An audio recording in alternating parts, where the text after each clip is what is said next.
आज से हजारों साल पहले चार्ल्स डार्विन ने द थ्योरी ऑफ इवोल्यूशन में डायनासोर्स के खत्म होने के बारे में बताया था कि जैसे जैसे जब पृथ्वी का टेम्परेचर डिक्रीज हो रहा था तो डायनासोर्स अपने आप को उस टेम्परेचर के अकॉर्डिंग ढाल नहीं पाए थे और उनके लिए यहाँ पर सर्वाइवल करना मुश्किल होने लगा था और एट द टाइम समय के साथ वो हमेशा हमेशा के लिए यहाँ से खत्म हो गए थे। राजदूत के खत्म होने की कहानी भी बस कुछ ऐसी ही है। 1960 के दशक में रॉयल एनफील्ड का बोलबाला था, मगर ये बहुत ज्यादा कॉस्टली थी, सभी से एफर्ड नहीं कर सकते थे। दूसरी ओर 1962 का उस समय भारत चाइना युद्ध, 1965 में भारत पाकिस्तान युद्ध और उसके बाद सूखा पड़ना, मतलब देश के आर्थिक हालात भी कोई ज्यादा सही नहीं थे। इसी गैप को पूरा करने के लिए 1963 में एस्केप नाम की कंपनी ने इंडियन मार्केट में एक नई बाइक राजदूत के रूप में उतारी। 175 सीसी के इंजन के साथ उस समय की पहली स्पोर्ट बाइक थी जो देखने में बुलेट जैसी लगती थी, माइलेज भी बुलेट से ज्यादा बेहतरीन था। लेकिन शुरुआती दौर में राजदूत ज्यादा लोगों तक नहीं पहुंच पाई। इस बाइक की किस्मत तब बदली जब 1973 में ऋषि कपूर की एक फिल्म बॉबी रिलीज की गई।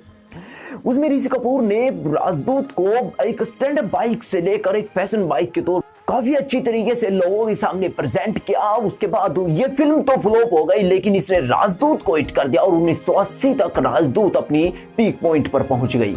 उस समय इसने रॉयल एनफील्ड को भी काफी ज्यादा झटके से घाटे में पहुंचा दिया था। कंपनी को 1990 में एक तगड़ा झटका लगा और ये लॉस में चली गई। उसके कई कारण थे। पहली बात कि ये डीजल से चलती थी और उस समय बहुत ज्यादा पोल्यूशन इमिट कर रही थी, तो सरकार भी इसके खिलाफ कड़े एक्शन ले रही थी।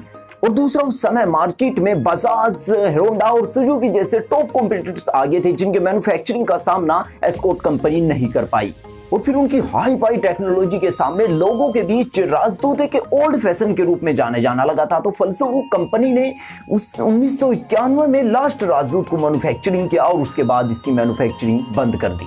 फिर 1995 में एस्कॉर्ट्स ने यामाहा के साथ कोलैबोरेट कर यामाहा RD50 एक नई बाइक इंडियन मार्केट में उतारी जिसके कमाल के फीचर्स थे, जो बुलेट से हल्की थी, माइलेज भी बहुत ज्यादा था और सबसे अहम बात कि उस समय की सबसे हाई फाई स्पीड पर दौड़ने वाली बाइक थी।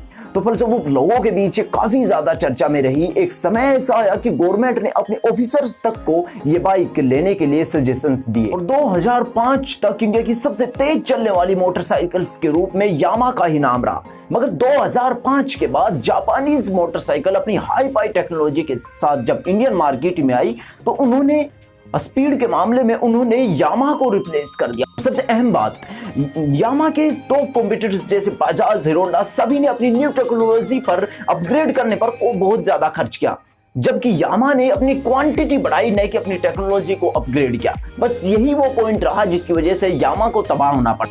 इसका परिणाम यह हुआ कि नई टेक्नोलॉजी की तरफ कस्टमर्स ज्यादा जाने लगे और यामाहा की बिक्री कम होने लगी, जिसके परिणाम स्वरूप कंपनी घाटे में चली गई और उन्हें यामाहा का मैन्युफैक्चरिंग बंद करना पड़ा। और जैसे जैसे उसका मैन्युफैक्चरिंग बंद हुआ उसके पार्ट्स बनने भी बंद हो गए। अब लोगों के पास जो ओल्ड वर्जन की बाइक थी उनको रिपेयरिंग कराने में परेशानी आने लगी, उन्हें वो सामान महंगा पड़ने लगा और ये धीरे धीरे ये बाइक लोगों के बजट से बाहर हो गई। और जैसे जैसे समय बढ़ता गया उसी के साथ मार्केट से पूरी तरीके से गायब हो गई।